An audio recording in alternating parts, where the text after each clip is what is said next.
আসসালামু আলাইকুম। আশা করি আপনারা সকলে ভালো আছেন। আজ আমি এসএসসির কেমিস্ট্রি চ্যাপ্টার 4 এর কীভাবে পজিশন নিয়ে আগাতে হয়। আমাদের 1 থেকে 18টি মৌল আছে। আমাদের 1 থেকে 18টি মৌল জানা লাগে না। 118টি মৌল আছে। 118টি মৌল আছে। আমাদের 118টি মৌল জানা লাগে না। আমাদের জানা লাগে মাত্র 1 থেকে 30টি মৌল।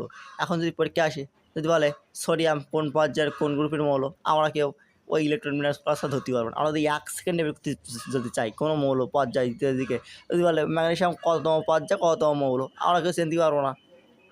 ওই চেনার জন্য আমরা 1 সেকেন্ড উত্তর বের করবো। অনেক স্যার রয়েছে, তারা উত্তর বের করে খুব কঠিন করে। অনেক সেই গলে ইলেকট্রন বিন্যাস করে, অনেক তারা ঝামেলা। আমরা 1 সেকেন্ড উত্তর বের করে দেবো। আমরা পরীক্ষার খাতায় একটি ছক কী ফেলবো, দেখেন। যদি বলে আয়রন কত নম্বর পর্যায় কত নম্বর গ্রুপ, কীভাবে নির্ণয় করবো দেখেন। মৌলের গ্রুপ পর্যায় নির্ণয় দেখেন। দেখেন আমার প্রথমে 1 থেকে 18 লিখতে হবে পরীক্ষার খাতায়। দেখেন 1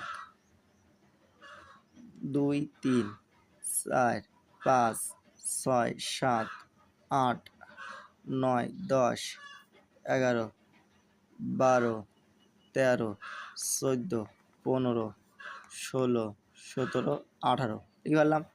দেখেন এখানে আমরা কী লিখবো, দেখেন 1 থেকে 18 লিখে ফেললাম, লিখে ফেলেছি। দেখেন এখানে আমরা লিখবো, দেখেন হাইড্রোজেন প্রথম মৌল কি হাইড্রোজেন, তার কি। এবার এখান থেকে ফাঁক দিয়ে লাস্ট লিখবো, এখান থেকে পুরো ফাঁক দেবো, ফাঁক দিয়ে লাস্ট লিখবো কি, তারপরের বর্ণ কত, হিলিয়াম, হিলিয়াম লিখে দিলাম।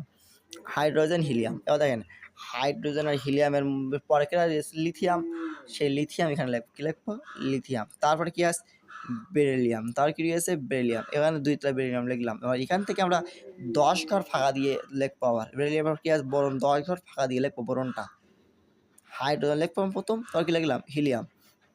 ওই হিলিয়াম আর লিথিয়ামের মধ্যে ফাঁকা কত, দেখেন এই বেরিলিয়াম দরকার কি 1 2 3 4 5 6 7 8 9 10 11। দেখেন আবার দেখি 1 2 3 4 5 6 7 8 9 10 11। 1 2 3 4 5 6 7 8 9 10 11। 1 2 3 4 5 6 7 8 9 10। দেখেন একটু ভুলে গেছে, দেখেন 2 হিসেব নেবো না তো আমরা, 2 এর পরে কত, 3 হিসেব নেবো। 3 আসছে কত, 1 2 3 4 5 6 7 8 9 10।